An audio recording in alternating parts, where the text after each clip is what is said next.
মালয়েশিয়ায় মানি ব্যাগের দাম অনেক। এই ব্যাগের দাম হচ্ছে বেশি না, 7,000 টাকা, 239 রিঙ্গিত, যা বাংলাদেশ টাকায় হচ্ছে 7,000 টাকার উপরে আসে বর্তমান টাকায়। তো মালয়েশিয়ান ব্যাগগুলো সুন্দর এবং কোয়ালিটিও জাস্ট অসাধারণ, বাট দামগুলো মোটামুটি 5,000, 7,000, 8,000 এরকম। এইগুলো হচ্ছে মোটামুটি নর্মাল প্রাইস। এগুলো মালয়েশিয়ার সব নর্মাল দোকানে এইটাই সচরাচর পাওয়া যায়, 5 থেকে 7,000 বাংলাদেশ টাকায় পড়ে। কিন্তু ভালো ভালো ব্র্যান্ডে গেলে আরও অনেক অনেক দাম আছে। তো আমাদের বাংলাদেশে যেরকম নর্মাল প্রাইস যেটা হয় সেটা হচ্ছে মোটামুটি 500 থেকে 1,000 টাকা বলা হয়। তো মালয়েশিয়ার নর্মাল প্রাইস যেগুলো হচ্ছে 100 থেকে 200 রিঙ্গিত, যা বাংলাদেশ টাকায় প্রায় 3 থেকে 7,000 টাকার মতো পড়ে যায়।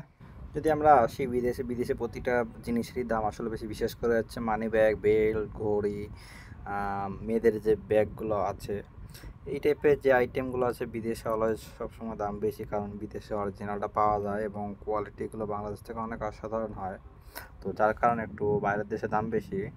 এবং বাংলাদেশ টাকার 5-7 হাজার টাকার যে ব্যাগগুলো হয়, মেয়েদের হোক বা ছেলেদের হোক বা মানি ব্যাগ হোক বা আদার যেটাই হোক, এগুলো হচ্ছে বিদেশে নর্মাল প্রাইস বলা যায়, কারণ এটাই হচ্ছে তাদের সচরাচর। এই দেশের 100 টাকা বা 100 রিঙ্গিত আসলে কোনো মূল্য নেই, কারণ আমাদের বাংলাদেশিদের জন্য 100 রিঙ্গিত সমান সমান 3,000 টাকা অনেক মূল্য হতে পারে, কিন্তু মালয়েশিয়ানদের কাছে 100 টাকার কোনো মূল্য নেই। তো আসলে 100 টাকায় সহজে আরও সব কিছু পাওয়া যায় না, আরও বেশি একটু লাগে। 100 থেকে 150 টাকা, 200 টাকা, এগুলো হচ্ছে নর্মাল প্রাইস। এগুলো এই জন্য এই সব নর্মাল সব জিনিসপত্র এইগুলোই।